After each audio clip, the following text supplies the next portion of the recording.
Everybody in the hood wants to make it out, but no one ever talks about it. Not because they don't want to, but because no one ever listens.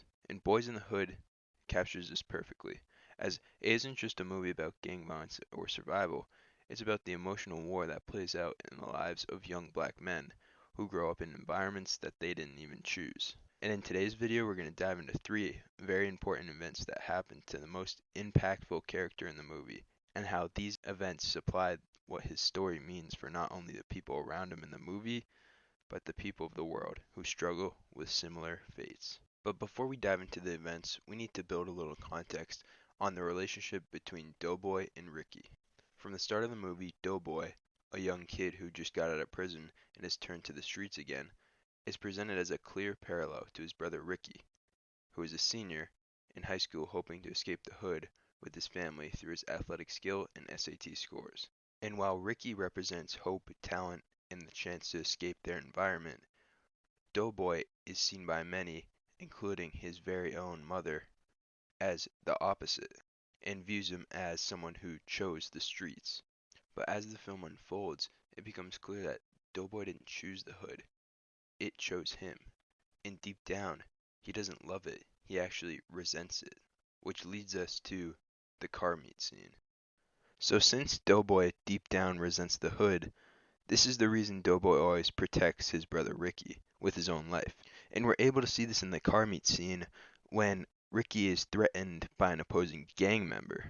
And this really represents how Doughboy views Ricky being able to make it out of the hood as something that he feels he needs to protect and keep sacred, as obviously he wants to see his brother succeed, but deep down he wants that sense of hope for everybody to make it out of the hood, including himself.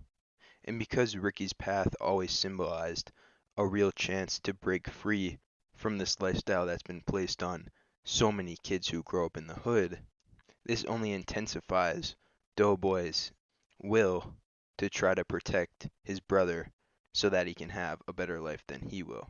Yet we also see how differently these two brothers get treated based on their actions and their goals. And because this comparison keeps taking place and Doughboy being viewed as unequal or below Ricky, Doughboy's feelings of inferiority and jealousy only intensify more and more.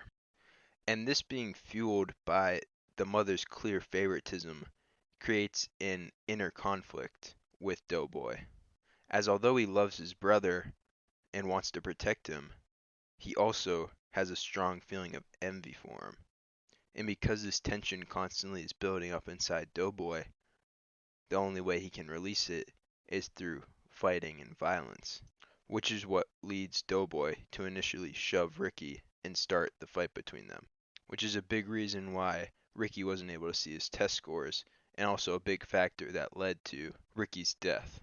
So after Ricky and Trey get the milk from the store, and before they can even see Ricky's SAT scores, he's killed in a drive-by.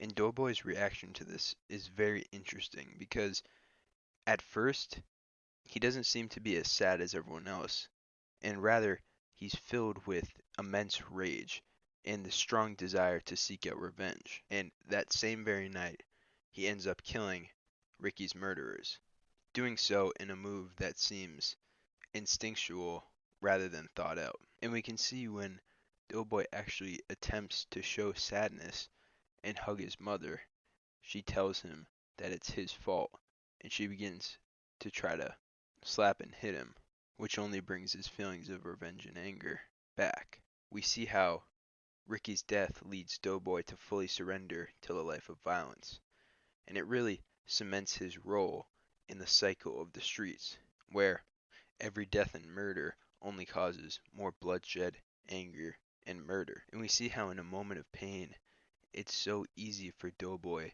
to disregard his feelings of sadness and just replace it with anger and vengeance and revenge, as because he grew up in the hood, that's all he knows how to do.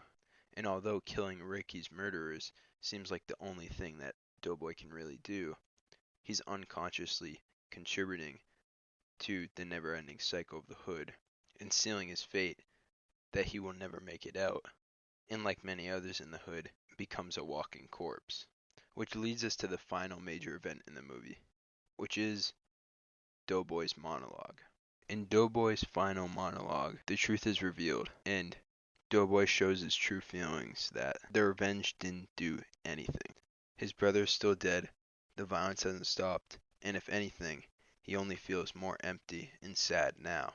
And as he begins to talk to Trey about a TV show that gave him a sense of realization, he shares his discovery that this constant loop of violence isn't about enemies, and it isn't about revenge, but it's about the environment that everybody is placed in, what they're born into, what people they know, what opportunities they're given, all come back to where they're from and what they're born into. And it's interesting because Doughboy reaches the conclusion that the outside world doesn't care about what's going on in the hood. They don't show it on TV. They don't broadcast the everyday death and struggles that come with it. And they don't understand the sacrifices and what it's like to grow up in such a violent place. And Doughboy now being able to see this loop and paradox of unfulfilling hatred of not others but where others have been placed leads him to show his true view that he always hated and resented the hood and never wanted to embrace it but was forced to by his surroundings. And just before Doughboy leaves one final time, he does two important things. As although Doughboy has made this realization and is now able to see this loop, he can't make it out of the hood, but two important things symbolize his change. As he tells a crack addict to get the fuck out my face! And as Doughboy's walking away, he also pours out his bottle, which is very important because throughout the movie, his bottle has symbolized his immaturity and his involvement in the hood lifestyle. In Doughboy doing these two things and shifting his view from someone who didn't choose the streets but were surrounded by them, we get a sense of hope and a sense of innocence in Doughboy, that he's actually fully changed and he never was a bad person but was just placed in a bad area. And just when Doughboy starts to reject the violence and show that he wanted out all along, the cycle claims him too. A moment of growth is cut short, and in that, the film perfectly captures the tragedy of the hood, where it's not just the violence, but the way it kills all hope the moment it starts to bloom. Alright guys, thanks for watching my breakdown and analysis on Boyz n the Hood. Ever since I watched this movie, it's been one of my favorites, and I really love the story and the characters, and that's why in this video I wanted to explore Doughboy's character a lot more. So, let me know what you guys think in the comments below. If you liked the video, please like and subscribe, and thanks for watching.